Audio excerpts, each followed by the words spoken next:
Sir Anthony Hopkins is Wales's most famous actor ever. But he's also the troubled boy from Port Talbot who's grown up to become an enigma, certainly to others and perhaps even to himself. One of his generation's really great stage actors, his real ambition right from the very beginning was to make it in Hollywood. And a decade ago he succeeded, with his Oscar-winning performance as the psychopath Hannibal Lecter in The Silence of the Lambs. Suddenly he was a star in the Dream Factory, and one with plenty of job offers. But many think it's time for Hopkins to switch back to reality, that he needs to escape from the embrace of the big money studios and return to the kind of filmmaking which stretches him and his prodigious talent. I hope it goes well. Has he the ambition to do it anymore? And when you see bad films that he's made in recent years, you do begin to wonder whether the ambition isn't there anymore. He's probably going to coast because he's accessible. And when you're accessible, you're offered junk. And when you're offered junk, eventually you probably say yes. So he may be cruising artistically. But will Sir Anthony Hopkins, now an American citizen, ever see Wales again?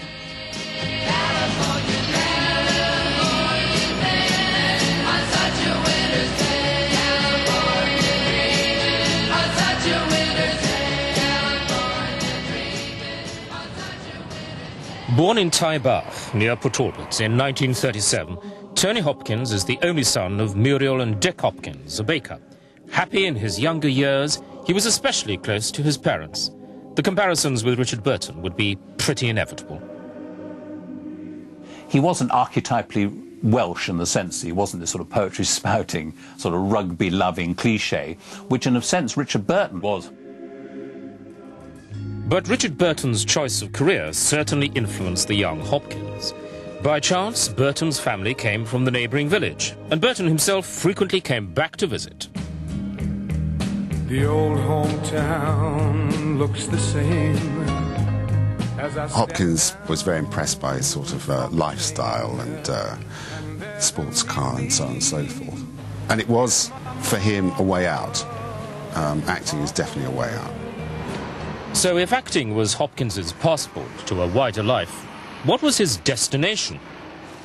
From a very early age, America was a rather exciting prospect because he was a consummate film buff. Hopkins absorbed the American cinema culture of the 40s and 50s, the world of Bogart and Cagney and Spencer Tracy, tough bruisers, but also alienated types with a touch of romance. The film reels fueled his escapism. This young man wanted to be somewhere else. And now they're both supporting me, they're both supporting me. The driving influences, I suppose, of Tony Hopkins' life are one, I guess, a sort of escape from what he regarded as almost like an alien childhood, which in a sense has followed him through all his subsequent life. If things become too hectic, he'll tend to sort of go AWOL. In 1953, Hopkins did find himself somewhere else as a boarder at Cowbridge Grammar School. But the academic straitjacket didn't suit him, and he left with just 3 O-levels, later blaming dyslexia for his underperformance. I don't think he made any effort at all beyond what he felt like making. It's been said that he was suffering from dyslexia. Well, if so, he was the most literate dyslexic that I've ever come across. To the other boys, Hopkins' behaviour was that of the odd man out. He had some demons at work in him which made him behave towards those with whom he was less guarded in a very, very irrational way sometimes. His life only really began after the gates of Cowbridge had clanged behind him. The drama student who emerged from his training, first at the Welsh College of Music and Drama and then at London's RADA, was no lovey. But he had a talent for 2 very traditional acting diversions: drinking and temper tantrums. Tony famously would fall out with almost every director he ever worked with, certainly at that stage. Of course, like all recovering alcoholics, he subsequently, I think, tried to apologise to everyone he ever worked with and said, of course, he never really meant it at the time. This is a rude awakening. I can tell you. In that early performance in The Doll's House, Hopkins showed what really attracted directors to him. He was fiery, passionate, committed to his roles. And now I find you're a hypocrite and a liar. And worse than that, you're a criminal! Of course, I might have known something like this would happen. I should have seen it coming. I first met Anthony Hopkins when we were doing the film of The Doll's House.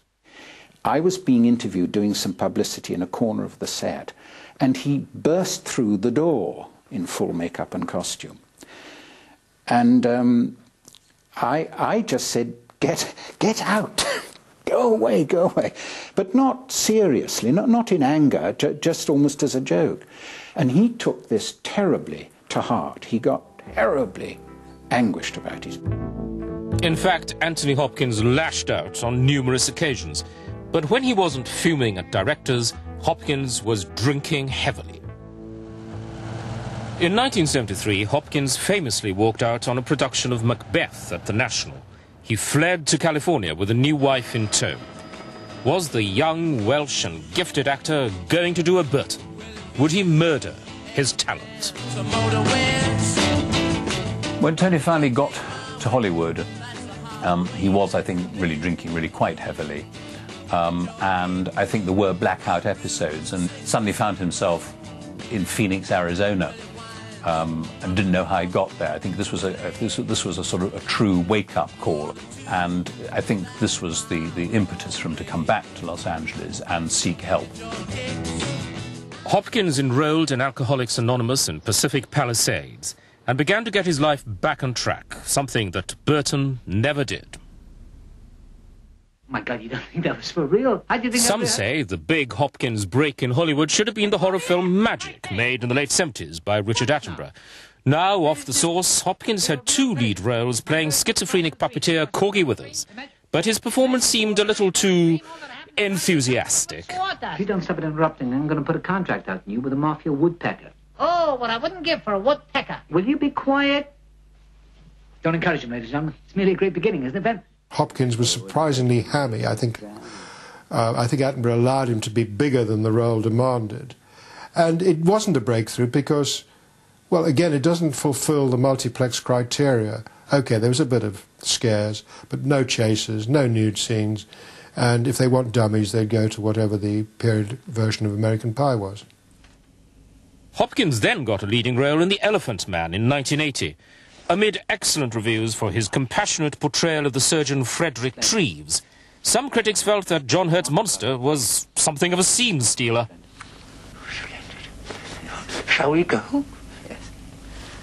Again, I can't tell you how sorry I am for what happened. You see, I had no idea. Really. Please, you mustn't blame yourself. Mr. Treves, don't worry about me.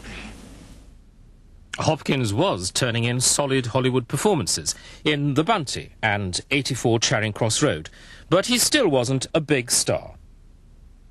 So he returned to London to bury the ghosts of past failures and to try his luck once again at the National Theatre. If he could make it there, then Hollywood would be at his feet. There was a sense that he hadn't really cracked Hollywood, which was something he was desperate to do. But always in his mind was the sense that there might be that great film role round the corner, but they weren't really turning up. The Hopkins return to the National in the mid-80s will be best remembered for Pravda, where he played Gilbert Leroux, a South African media tycoon modelled on Rupert Murdoch and Robert Maxwell. Hopkins received rave reviews for his mesmerising performance. And you, what do? What is your daily function? You write editorials. That's all.